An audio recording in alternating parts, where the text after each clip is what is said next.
Hope you're doing well. We're having great weather here. So we have an afternoon to practice together, or on our own, both. 3 hours of practice. And of course, we had the time after lunch. There's a lot of space. Some people will go crazy with so much space. So you have to kind of appreciate it. There are a couple of ladies having lunch who are on retreat here as well. I think we're totally intimidating. I think our silence is like, it's impressive actually. You know, a group of people can come together and practice in silence, diligent. But anyway, so a couple of suggestions that I made. One is this mantra. I love you, I have always loved you, I will always love you. Don't take it personally, or I'll be in trouble. But think about how many of us are so rigorously self-critical. What's the word? Like tyrannically self-critical. I mean, we just kind of go at ourselves so relentlessly. I don't know about you. I've certainly suffered from that. And to take it personally, you kind of can get caught in the other kind of idea. Well, that I shouldn't be that way. But it's not really personal per se. It is individual. Each of us individually suffers in different ways, but it's more cultural, historical, familial conditioning, isn't it? It's the way things have come together and how self-perceptions through the attachment to ideals creates a sense of self, and then the not being up to the grade and the self-criticism that comes from all that. So it's not really something that's anyone's fault. But it is our responsibility in the sense, well, that's the world we live in. We live in those perceptions. So it's important to address that. So this kind of little mantra, these kinds of suggestions are suggestions around attitude, aren't they? Or response, maybe in this case. Like when you respond to something, how do you respond to I react to something self-critically, let's say. But how do I respond to that reaction? Somewhere in the habitual reactions that we all have, there has to be a response of wisdom. Otherwise we'll never get out of it. We'll just be in the same circles of rebirth, psychological rebirth. So having sort of surveyed one's own inner world, most of us have been at this game for a while. We kind of know the patterns, right? They're not. It's not like mystery. It's in your face, in fact. It's very strong. So then the intention is to somehow respond to the habits in a way which is skillful and fruitful, right? That seems obvious, I think. And then like using this mantra, I've used it for about 6 months now. It's great. It's absolutely great. I just feel great. And it has interesting kind of repercussions, is that the word? No. It has interesting results, say, of the heart being more and more open. Not that my heart's closed. I use that chakra a lot and pay attention to that a lot, but this enhances that, and then the whole definition of who I am melts into a kind of that I'm really not that those habits of self-disparagement, that the background of knowing is loving, which is very interesting. I mean, those are my own insights, and they're not really canonical in that sense. But what I'm just saying is if you find any suggestion helpful, you usually have to work with it for quite a while. It's not just like oh, that's cool, and kind of being inspired in that way, and then leaving it, oh, that's cool, because it's really about application. But you need to be not convinced, but you need to see the usefulness of something before you really apply it, and then you apply it. So if you have, if there is a strong tendency towards self-criticism and judgment and all of that, first of all, do you know that as an object? Or do you just become the subject of that? So that's the knowing. That's the awakening. If we don't do that, then it just seems like a real ultimate reality. And that's not true. None of us are these emotions. These are just habits. So first and foremost, to see the difference between some kind of self-disparagement. Let's say you have an exchange with, like, let's say, typically on retreats, there's a kind of interview time. 5 of us sit together with me, and 5 of us, no, 5 of you sit together with me, and there's some talk and some dialogue, and 1 or 2 people come away thinking, "Oh, I blew it.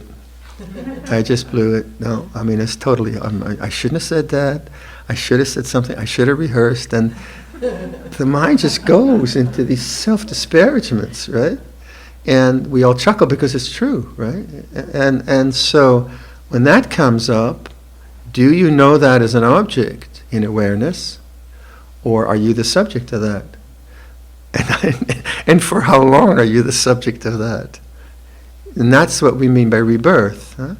So if I come out of an interview and then I'm feeling, that was a dumb question. Self-disparagement feels this way. I love you.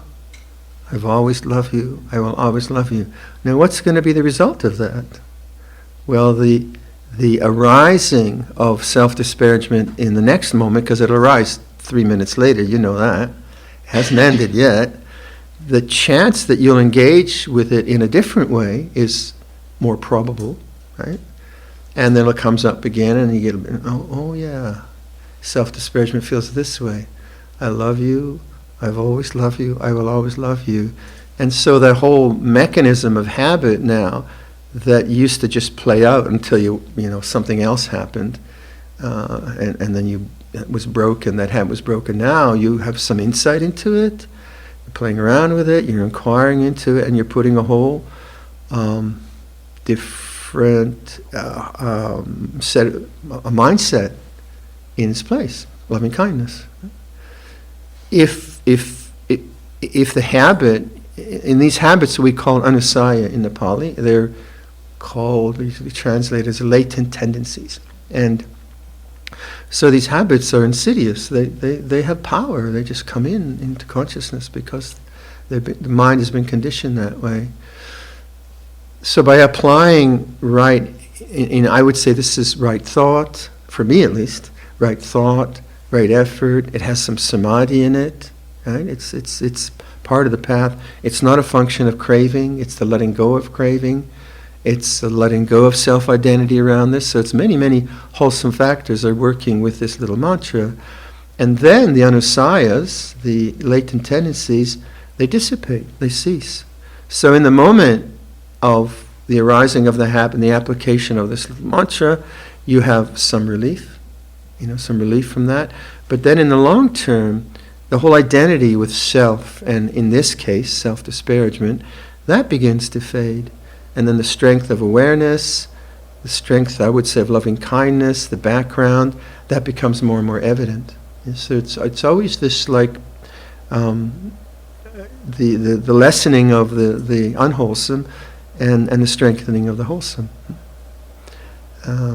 So you might give that a go, but if you don't, if that particular methodology doesn't appeal to you, you might. I would ask you: is self-disparagement a large sense of self-identity?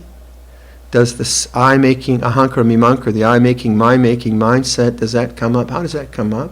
Does it come up a lot as self-criticism or judgment? Idealism, attachment to idealism, is that what goes on? And then if it does, how do you dissipate it? How do you liberate the mind from that pattern? Because that's the question. So that's one thing. To sound like a salesman? It's good stuff.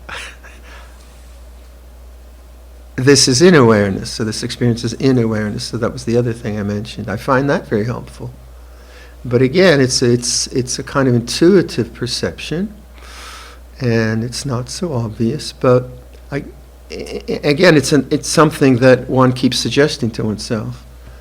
This experience is in awareness. So let's say bodily discomfort. Some of us will probably experience bodily discomfort during this retreat. There's some probability. Bodily comfort, bodily discomfort. Now when you say bodily discomfort, and it's just a phenomena in human consciousness, and you say bodily discomfort feels this way, it's in awareness. That moves me to what we call non-grasping.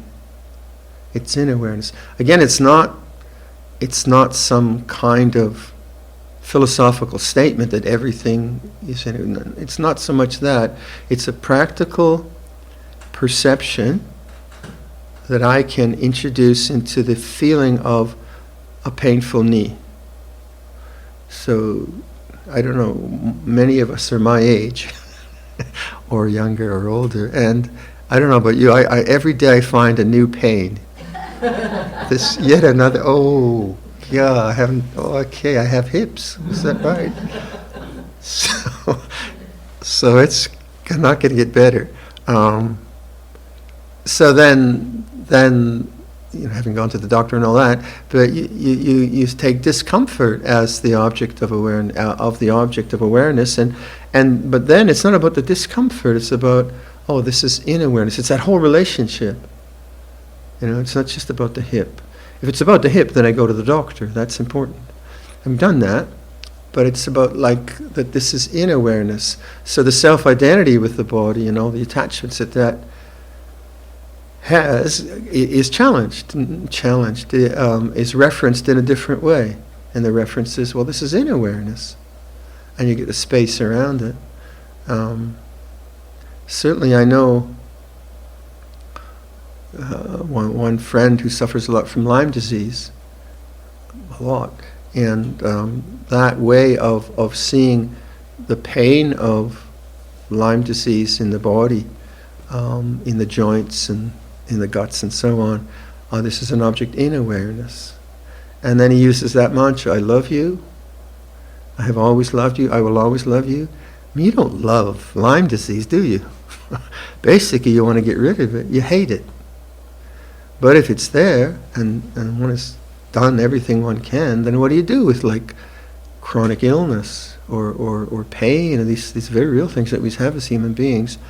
So this is in awareness, so the mind has space around it. And then the resistance to it, I love you, I've always loved you, I will always love you, that breaks down the resistance. So these are really practical things. Just to add to the mix, not to make life boring, if you listen to sound, do this with me, listen to sound, stop thinking.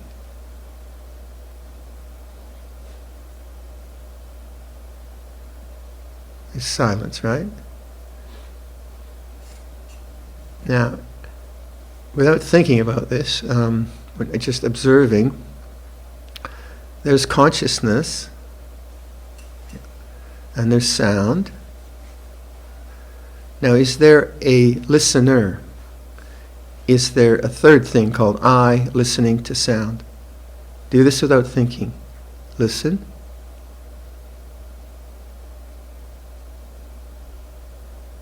Can you find an I?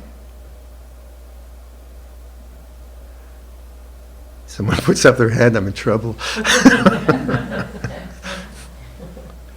What is that silence then? We have the teaching of no self. Well, it's not really teaching of no self. Teaching that in sound there's just sound. So we have a teaching to Bahia. You know, the teaching to Bahia. In the hearing, there's just the hearing. This is the training to Bahia. So if you just listen, is there a listener? If you think about it, what happens? You think, well, of course there's a listener. I'm listening. That's a thought. Let go of the thought. Presence? Yeah. Sense experience? Yeah. Is there a third element? Me? I can't find it. This kind of inquiry also takes you to silence. If you start to kind of go into analysis and thinking, it won't take you to silence, because thought doesn't take you to silence.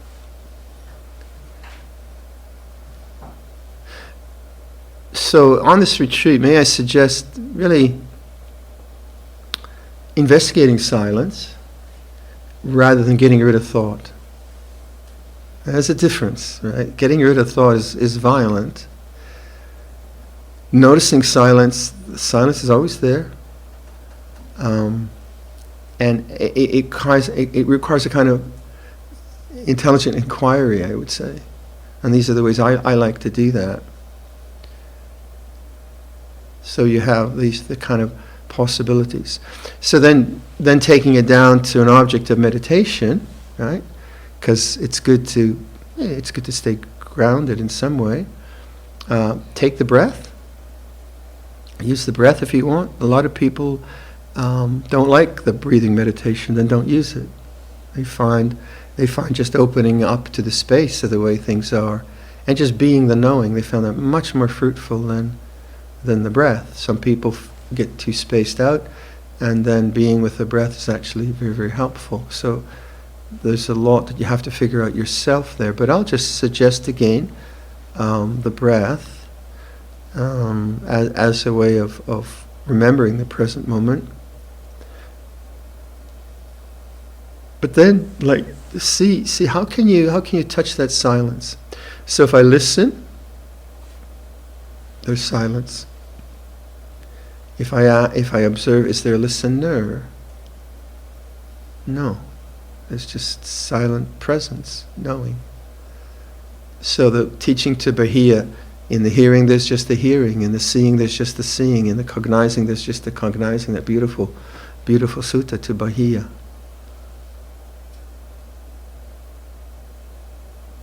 And then how does the sense of self get all ramped up in consciousness, and what would be the way of disentangling from it? Not destroying it, disentangling from it. Opening the mind rather than being caught by it. All right, let's do some meditation. Is that, Bob, is that sound up there? When I looked at the levels, it's good. It's good, okay. Right, so let's do some meditation.